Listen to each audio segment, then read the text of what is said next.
You entered a plea of no contest to count one and count two. The court found that there was evidence to find you guilty of count one and count two. The court found you guilty of count one and count two. According to your plea bargain agreement, counts one and counts two will run concurrently, and you will be sentenced to 20 years in the prison. Boom, 20 years behind bars. But wait, that's not just for one charge. This is a double feature sentencing, and it's running concurrently. Ack! So while it sounds like a heavy sentence, he's technically serving both. At the same time, it's a key detail. Would you call this justice served or a loophole win? Drop your thoughts. Give you credit for any time served. This is the run concurrent with 2024 CR 5218. Take in consideration 2025 CC 005805. Is there anything else with regards to sentencing and that cause number? Sentencing of law. Okay.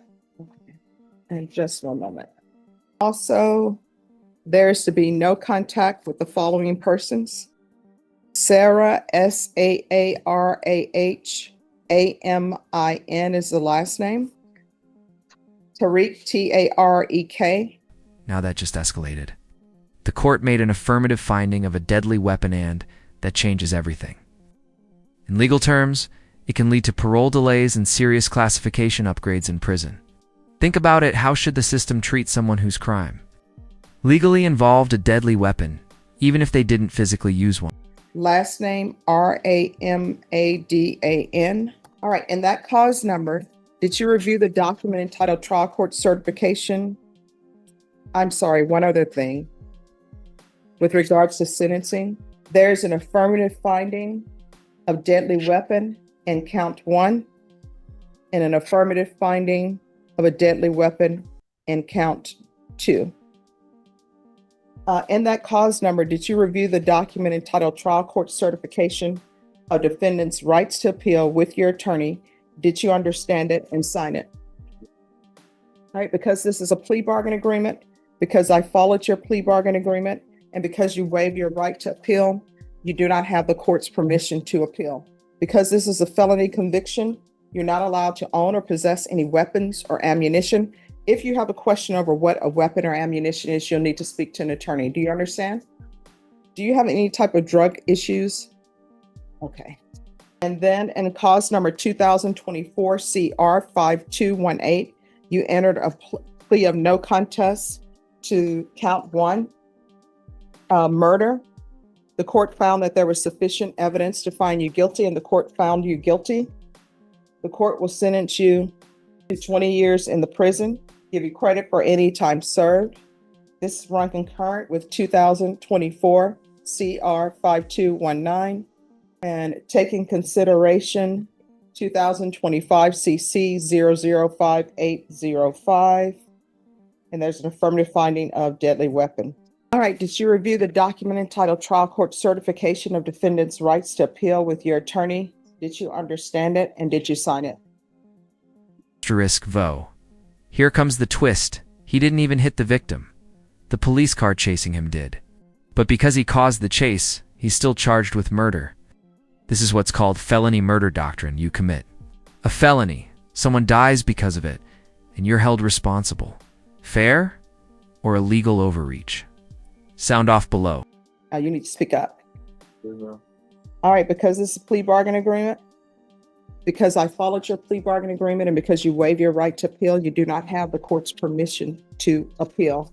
Because this is felony conviction, you're not allowed to own or possess any weapons or ammunition. If you have a question over what a weapon or ammunition is, you'll need to speak to an attorney. Do you understand? All right, we can go off the record. How old are you? All right, you're 18. Any time that somebody serves is a lot of time. Many things can happen at the prison.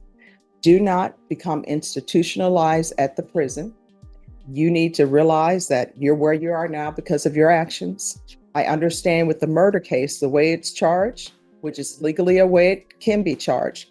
Because you were evading, you actually didn't hit the person in the crosswalk. The police actually hit that person chasing you, right?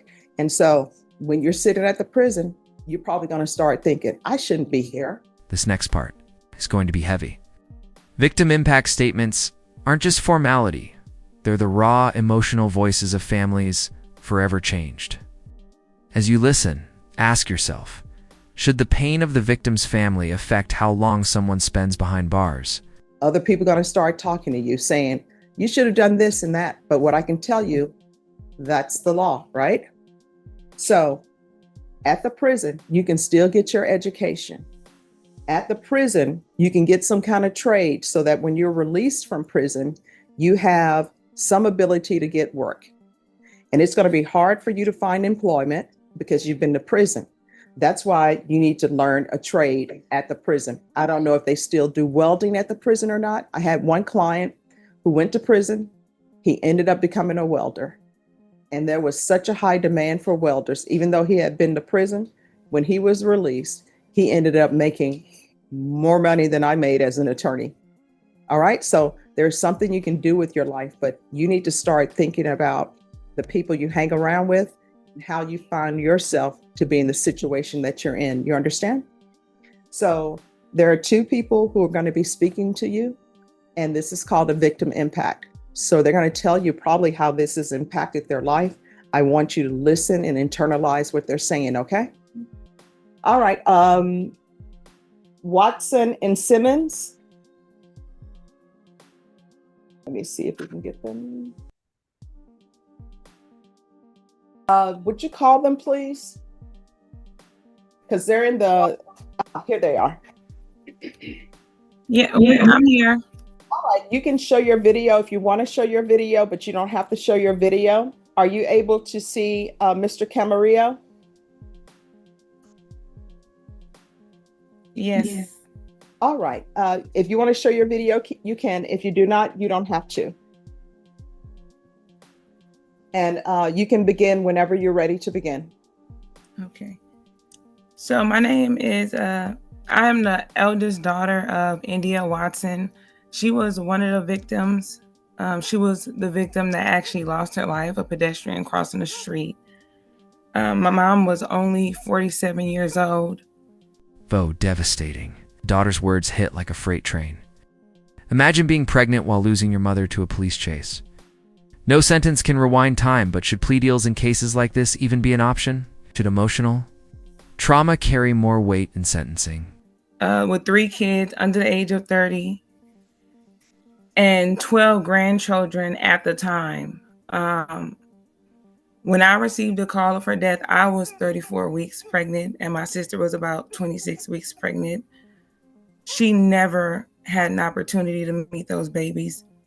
She would never get to see her grandchildren graduate from college. She would never be able to attend my siblings' weddings when those times happen in the future. This has been extremely traumatizing on our family to not only lose her so suddenly, but in the manner she was killed. Some of the family had to witness video footage of the accident. Law enforcement was going so fast on the night she was killed that my mom was hit at a fast rate where her body flew into the air before it landed on the ground.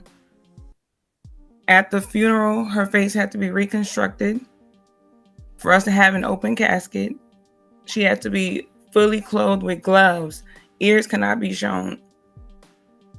The woman who raised me that I knew to be my mom, I didn't see that woman physically. She was unrecognizable. While I understand you were not driving a vehicle that collided with my mom, you have a role. The actions you played and the things that you did throughout the day contributed greatly to her death. It is difficult to accept that one day you will walk free and have the opportunity to make new memories with your loved ones. Meanwhile, we are left to pick up the pieces of a family torn apart. There is no sentence that can restore what we've lost. We live with the consequences of your actions every single day. The leniency of your plea deal does not reflect the magnitude of the harm you caused. My hope is that you will use the time not just to serve a sentence, but to reflect and grow into someone who values life and considers the pain and reckless choices that you can put on others. Thank you, Your Honor. Thank you so much. I'm sorry for your loss. Thank you. Ms. Simmons, Yes, Your Honor. Good morning. good morning. You may proceed. Thank you. Thank you for the opportunity. I am the maternal sister of Andrea Watson, and she was the youngest of my mother's 6 children. We certainly did not expect to bury our baby sister at the tender age of 47. There are 5 of us remaining. Andrea had a very large extended family, and she was loved and her life was valued. So it's a great loss to our family. And certainly, as my niece just explained, she had 3 young adult children and now 14 grandchildren. So we have a lot that she left us. But at the same time, those children will not have a grandmother that they can share memories with going forward. This was an unnecessary occurrence. It was an accident, but unnecessary. And I do hope that going forward, this is something that you will think about as you'll have time to visit in prison and think about the impact that you had on a lot of people. This is where the judge flips the courtroom into a classroom. She humanizes the loss. What if it were your grandmother? This rhetorical gut punch forces the defendant and all of us to think beyond charges and into consequences. Powerful stuff. In our family, certainly. I was very intimately involved in her funeral proceedings. So it was extremely difficult for me. Had a lot of emotional and psychological impact, of which I'm in therapy for. And I encourage all of my family to do the same, because we have been in great pain for over a year now, and we're still suffering from the loss of our loved one. So it continues to be a difficult situation. The wounds are reopened each time I revisit